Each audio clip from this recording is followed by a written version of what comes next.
Affordable gaming equipment is really hard to find. In this inaugural episode, we are going to be looking at a case that is below $75 and contains RGB built into it. This is everything that you need to know about the AeroCool Cylon RGB Flow Mid-Tower.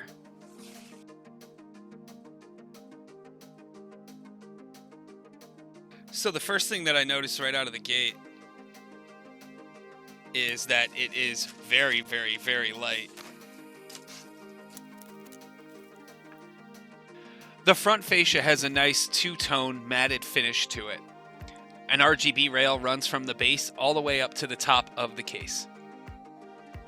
The windowed side uses acrylic over glass and has 4 traditional screws holding it in place.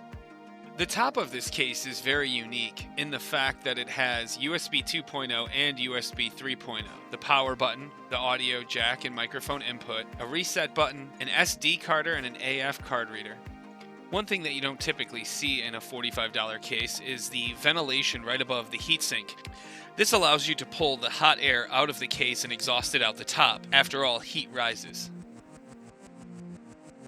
The acrylic side panel has a very light tint to it. You can see that the inside of the case is incredibly basic. You have a ventilated power supply, which allows you to display your power supply if you have a nicer branded power supply. It comes with a 120mm all black fan that runs incredibly quiet. For this build, I moved the 120 stock fan to the front in order to increase the air intake into the machine. There is nothing special about the inside of the front of the case. You can see that there is room to install 120 and 140mm fans. This case has 2 USB 2.0 headers that need to be plugged into your motherboard, as well as a USB 3.0 that also can run off of a 2.0 if your board does not have 3.0. The power supply is mounted at the base and gives you the option of having your fan pull through an air filter from underneath or having the fan face upward into the case. Remember when I said this was the inaugural episode of this series? Yeah, my microphone wasn't working, so I'm going to voice over this part because, yeah, mic wasn't working. So the worst part of this case, I have to say, is the cable management on the backside. There's a very thin layer and very little room behind the motherboard in order to fit all of your cables and wires. If you are using a semi-modular power supply, this will definitely help. Since the bottom of the case is shrouded, there is place to hide your extra wires. AeroCool is known for cutting corners wherever they can. At the top of the case, you can see that it's actually slotted to hold DVD drives. This is Spoon's builder tip. You have to mount your power supply and run your cables through this case prior to the installation of your motherboard. There's no worse feeling in the world than installing your motherboard, getting your graphics card installed, and you're all excited. You got your fans mounted, and then you realize that there's no room for the 12-volt CPU that mounts onto the motherboard.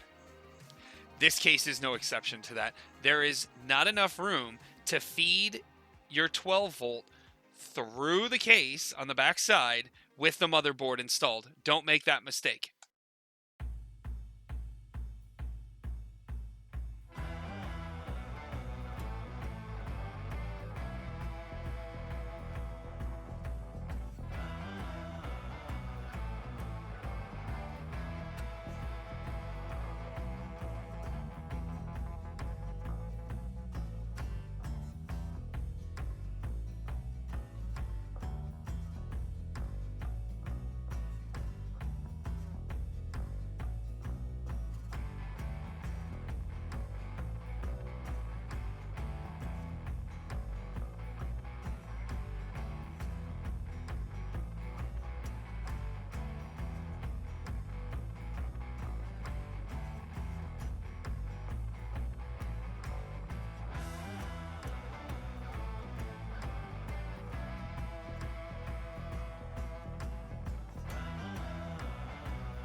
So a couple things that I thought could have been changed with this in the overall design.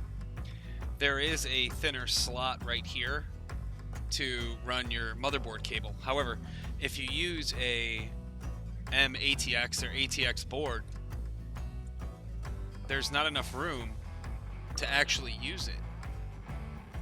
So you have to run it out through this slot here. Even the thinner Corsair cable wouldn't fit in that gap, so you had to run it through the SSD breathable slot for your plugins. But I ended up using the SSD to go out the bottom of the case, so that worked out just fine. Overall, to build into it, wasn't too bad. The one thing that was really nice about the case that I didn't expect was all of the options to move your cables through here. There's 2 slots on the back plate, and then there's 2 holes here as well. Also, you can use 120 millimeter fans here, or mount a radiator here, since you can't use the front panel because the front panel is dedicated to the RGB and the fascia. So yeah, I mean, there's opportunities with this case. This turned out really, really well, given that it was on a strict budget. But yeah, a lot of good things about this case, not gonna lie, for a $45 price tag. All right, so now it's time for the verdict, coming to you from the Bowl Chair. So when it comes to design, I've got to say, it looks sharp. I mean, the front fascia, the triangular pattern at the base, you could add an RGB down there and it'd really make it pop. It's a $45 case, so I'm giving it a 9 out of 10. I'm giving it a 9 out of 10. I think it's quality. I think it looks good. I like how it's dual colored in the front. Category 2 is airflow, the filters, and air movement. One of the most important things when you're building a computer is the amount of air that's moving through the case in order to keep the components cold. If they get too hot, you can have long-term effects. It can cause equipment to fail earlier. You can burn up thermal paste on the graphics card and on the processor. You can melt caps. There's just all kinds of things. Airflow is the most important thing of everything that I'm talking about. So you've got good airflow in the front of the case. You've got the triangular pattern of ventilation in the front. What hurts them is that there's no air filter on the air intake.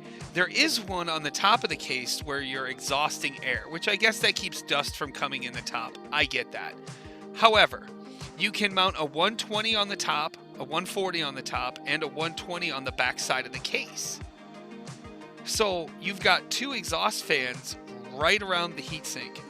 As we know, studying thermodynamics in 7th grade, we know that heat rises. So with all that heat coming off the graphics card, off the board, off the processor, it's hitting those 2 fans and it's sucking it right out. For airflow in a $45 case, I'm giving it a 10 out of 10. Also, you have the 2 fans on the bottom of the case that blow air up into the case if you so choose, or you can use those as an exhaust. I would probably use those as an air intake on the power supply shroud to suck in that nice cold air from the bottom. But there's no filter there either, so I can't give it a 10 out of 10. I can't.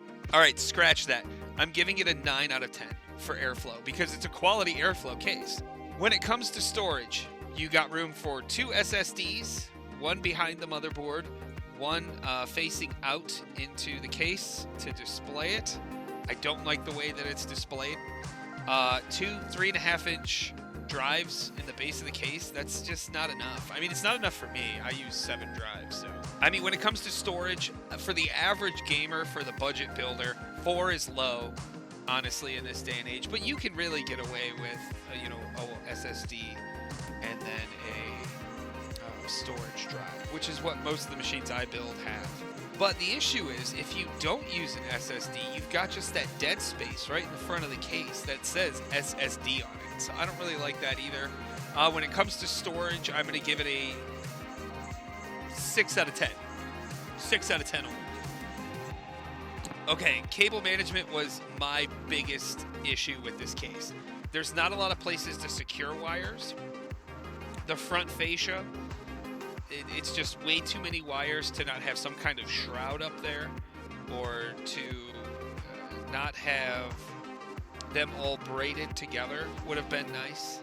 Like a power supply cable has the braiding around it. That would have been fantastic. Again, $45 case, but when it comes to wire management, there's just not enough room between the motherboard mount and the outside of the case. So for wire management, I've got to give it a 2. It's bad. It's just bad. The 5th category, the built-in RGB. How does it rate? How does it look? Overall, it looks really good on the front panel. It does not link or bridge to anything else inside the case. The control button on the top is convenient, it's easy to use, it's very accessible. The front facing doesn't look blocky. You can't just see the circles where the lights are, so that's a plus. I would like to see a little bit more glow going back into the case instead of it just being on the outside only. With all that being said, I'm going to give it a 7 out of 10. So the complex algorithm, the total amount of points divided by the amount of money that it cost. So this computer scored a total of 33 points. Divide that by $46. This case received a 71%. So it got a C. It's an average student. It's okay. I really like the case. The biggest question, should you buy it? Should you not? I would say buy it because it's affordable.